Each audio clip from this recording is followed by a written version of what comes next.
Merci pour votre confiance et fidélité à la chaîne mère. Il est 9 heures à Bamako, 11 heures à Johannesburg.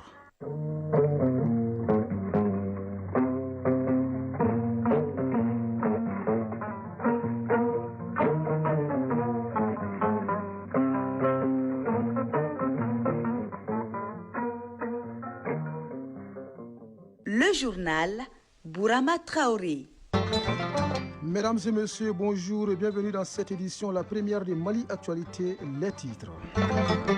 Des équipements de pointe pour sauver et non périr. La protection civile reçoit des palettes complètes d'outils de préparation et de réponse aux catastrophes.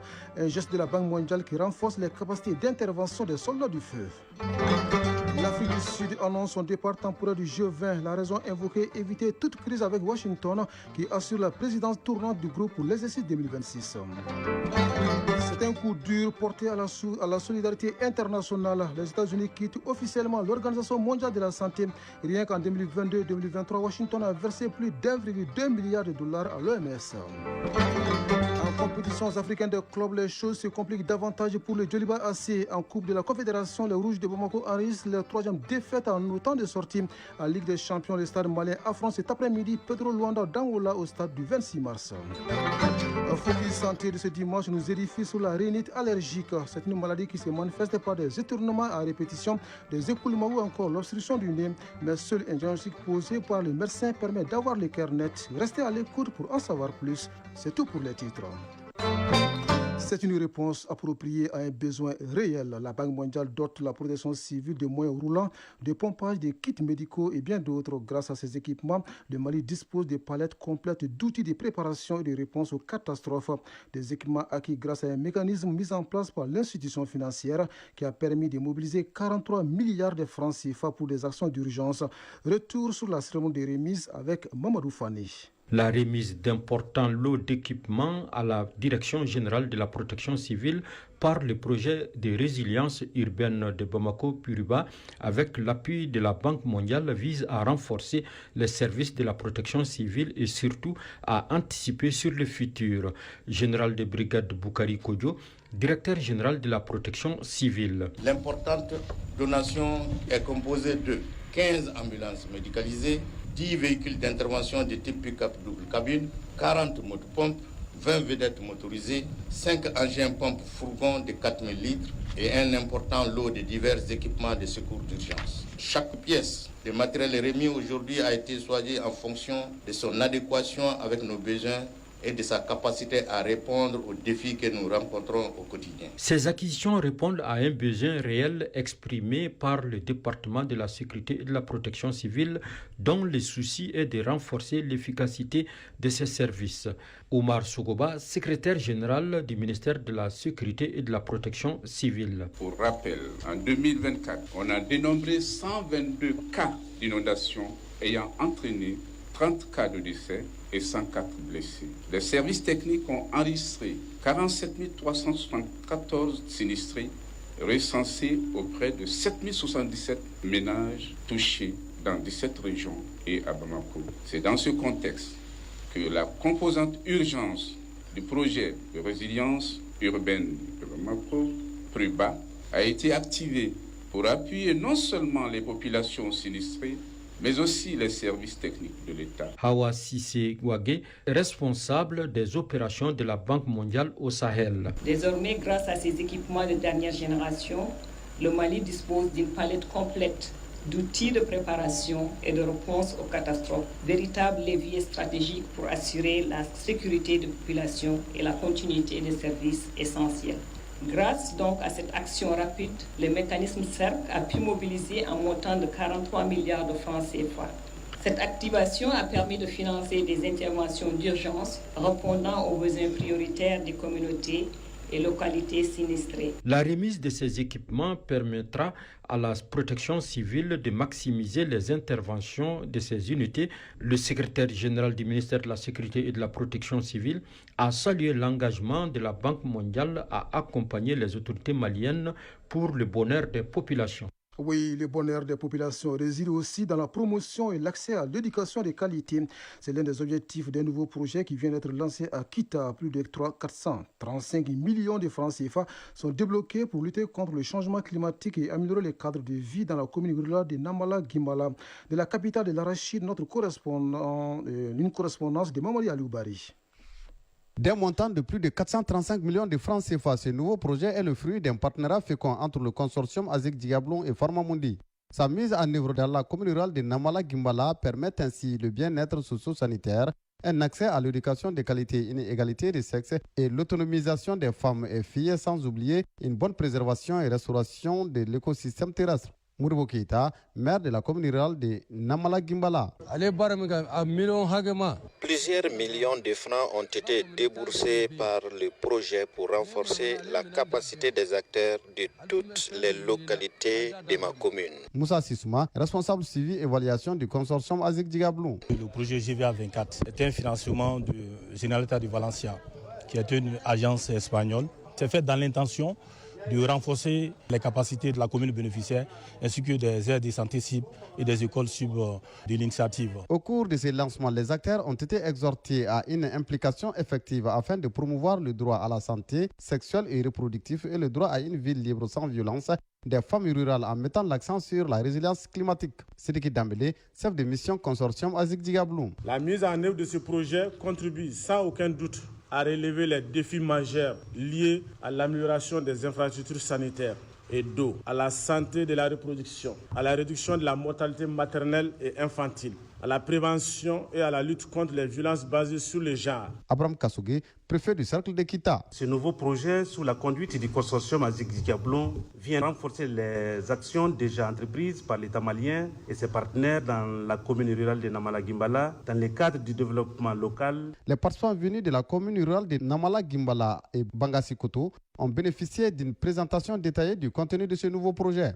Pour une durée de 36 mois, il a comme bailleur Generalitat Valenciana avec une contribution de l'ONG espagnole Pharmamundi, le consortium Azek Diablon et les communautés bénéficiaires. Kita, Mohamed Aloubari Nouhou Kamara, Mohamed Fabrice Kambo pour l'ORTM. Et voyons à présent ce qui fait l'essentiel de l'actualité hors des frontières maliennes. En Côte d'Ivoire, le nouveau gouvernement fait sa rentrée. Un premier conseil des ministres a eu lieu hier, présidé par le président Alassane Ouattara. Au nom de la nouvelle équipe, le premier ministre Robert Begré-Mambé a exprimé sa gratitude au chef de l'État pour sa confiance et a engagé l'ensemble des ministres à mettre en œuvre le programme national de développement 2026-2030 avec une exigence des résultats. De son côté, le président Alassane Ouattara a rappelé les priorités de l'action gouvernementale, à savoir maintenir une dynamique soutenue de développement, préserver la sécurité et la cohésion nationale, mais aussi accélérer l'accès aux services essentiels. L'accès aux services essentiels également dans le viseur du président camerounais Paul Biya, qui demande à son ministre des Finances d'emprunter sur les marchés intérieurs et extérieurs 1650 milliards de francs CFA pour financer une partie du budget 2026. L'argent doit servir aussi à financer des projets de développement et à payer les factures en attente. Un décret présidentiel diffusé cette semaine dans ce sens suscite pas mal de commentaires dans le pays. Des commentaires dans le pays au moment où l'Afrique du Sud annonce son départ temporaire du G20 alors que les États-Unis annoncent la présidence tournante pour l'exercice 2026. La raison invoquée est d'éviter tout problème, toute crise avec Washington. Pretoria estime que c'est une décision vraiment rationnelle. L'annonce a été faite au Forum économique mondial à Davos en Suisse qui s'est achevé vendredi. Pendant ce temps, la Chine présente le Ghana comme modèle de coopération pour Pékin. Ces pays d'Afrique de l'Ouest incarnent une nouvelle étape de la relation sino-africaine, plus sélective, plus structurée et davantage tournée vers la transformation économique locale. En d'autres termes, il ne s'agit plus seulement de financer des infrastructures, mais d'accompagner un modèle de développement. La Chine et l'Afrique célèbrent cette année les 70 ans de leurs relations. Les 70 ans des relations sino-africaines coïncident avec ce coup dur porté à la solidarité internationale par les États-Unis. Il quitte officiellement l'Organisation mondiale de la santé après un an de préavis légal. Le président américain Donald Trump avait signé un décret en ce sens dès son entrée en fonction à la Maison-Blanche. Rien qu'en 2022 et 2023, Washington a versé plus d'1,2 milliard de dollars à l'OMS. C'est dire l'importance de sa contribution pour la santé mondiale et le fonctionnement même de l'organisation onusienne. Nous restons aux États-Unis États-Unis, où le président Donald Trump menace d'imposer des droits de douane à 100% sur les importations canadiennes aux États-Unis en cas d'accord commercial avec la Chine. Le Premier ministre canadien était la semaine dernière à Pékin où il a scellé, selon ses termes, un accord commercial préliminaire mais historique visant à éliminer les obstacles au commerce et à réduire les droits de douane avec la Chine. Marc Carney a souligné au cours de cette visite la nécessité de réduire la dépendance vis-à-vis du voisin américain, premier partenaire commercial. Bouclant ce tour d'horizon par les Émirats arabes unis, où la deuxième session de pourparlers entre négociateurs russes, ukrainiens et américains s'est achevée hier à Abu Dhabi. Une session qui s'est déroulée dans une atmosphère constructive et positive, selon un porte-parole du gouvernement émirati. De nouvelles rencontres trilatérales devraient avoir lieu la semaine prochaine.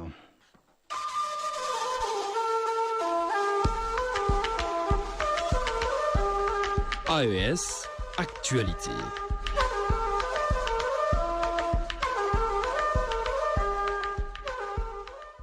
Dans l'actu de l'AES, direction le Burkina Faso, où l'extradition de l'ancien président de la transition, Paul-Henri Sandaogo Damiba, domine toujours l'actualité. La section OUE de la Coordination nationale des veilles citoyennes salue la bonne coopération judiciaire entre Ouagadougou et Lomé. Elle vient d'organiser une marche pour réaffirmer son soutien à la révolution progressiste et populaire du président du Faso. Une marche suivie par Brahima Diallo de la radio du Burkina.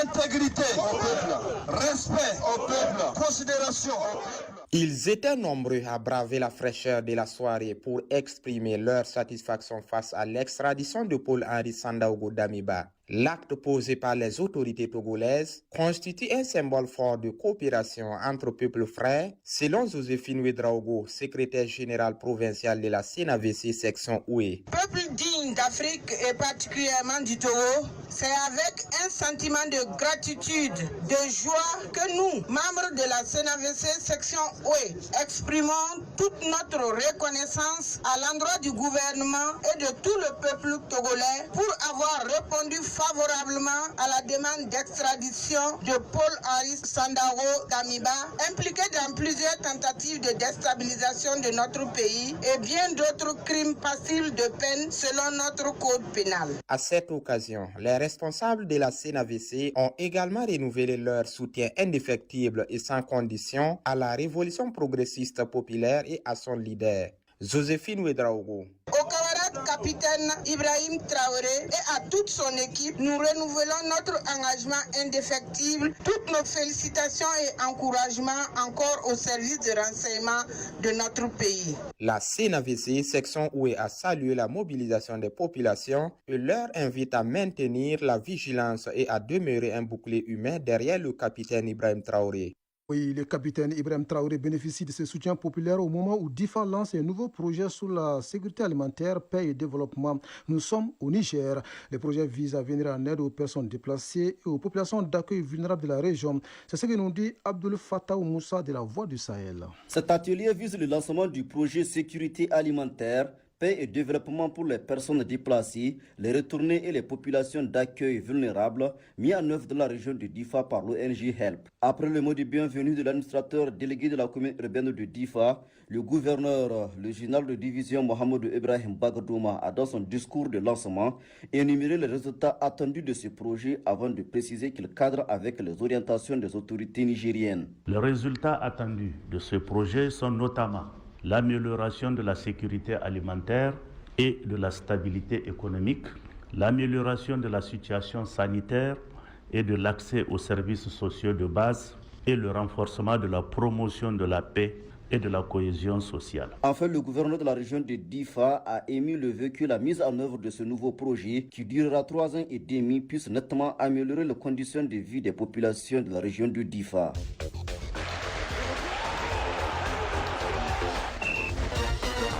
La série sans victoire continue pour les Rouges de Bamako en compétition africaine des clubs. En Coupe de la Confédération, le Djoliba AC enregistre sa 3e défaite en autant de sorties. En Ligue des Champions, le Stade malien affronte cet après-midi Petro Luanda d'Angola dans le cadre de la 3e journée des matchs de groupe. La synthèse de l'actualité sportive porte la signature de Famourou Djourté.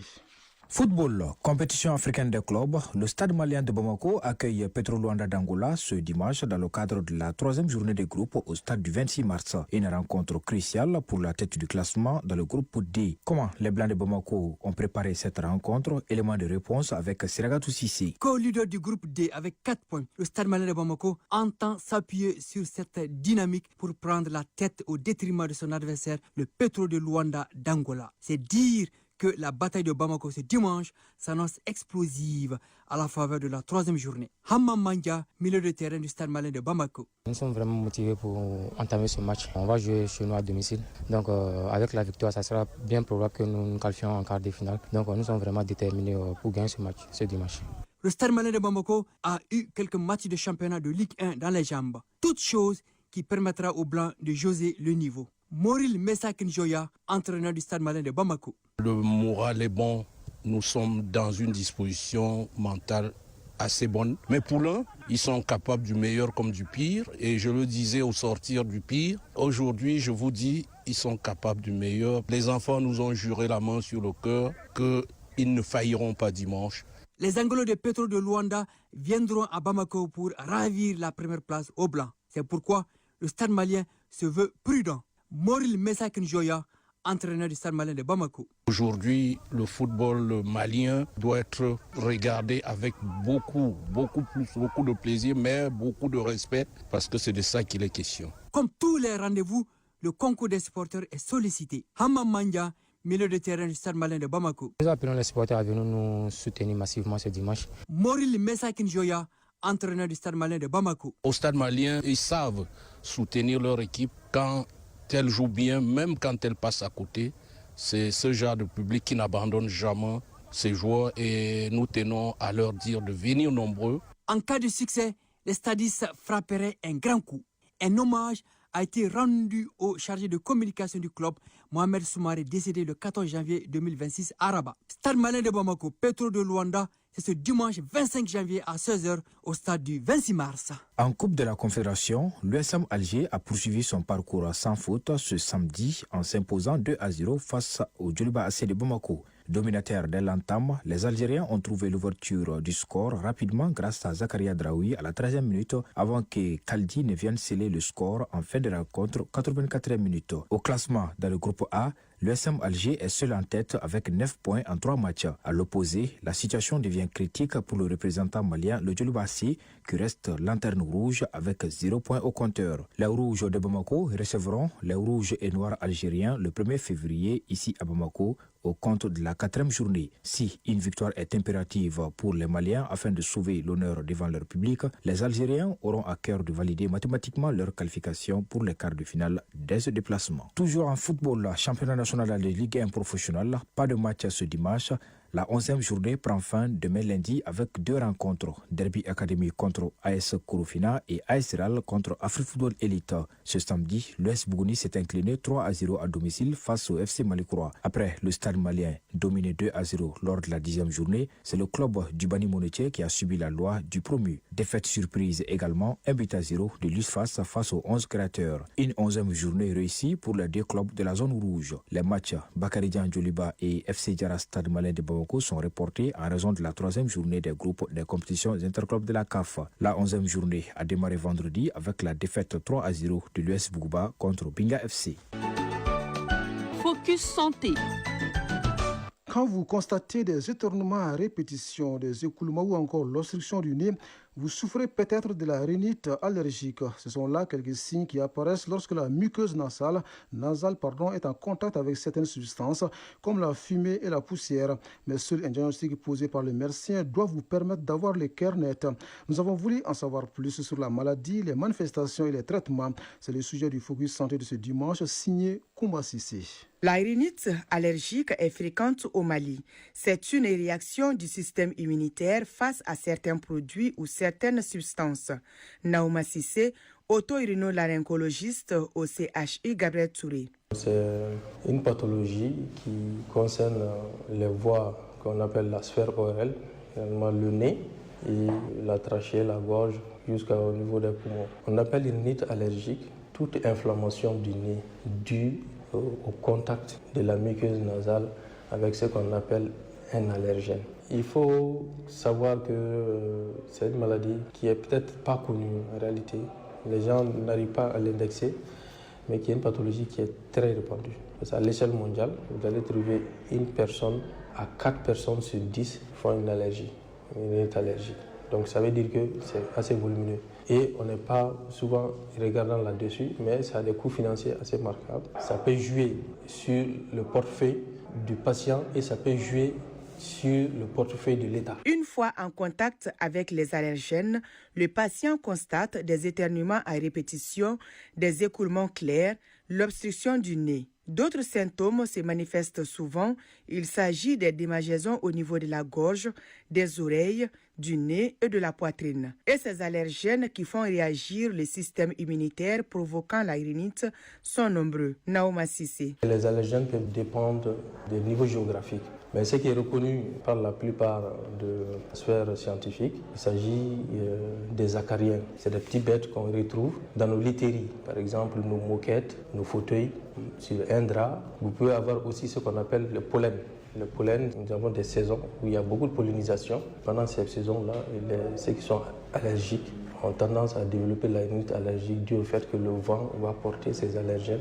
En dehors de ça, on peut avoir aussi ceux qui sont allergiques aux produits, à la peinture par exemple. Il y a des gens qui vont développer de l'allergie à de l'arachide par exemple, à des crevettes, au gluten.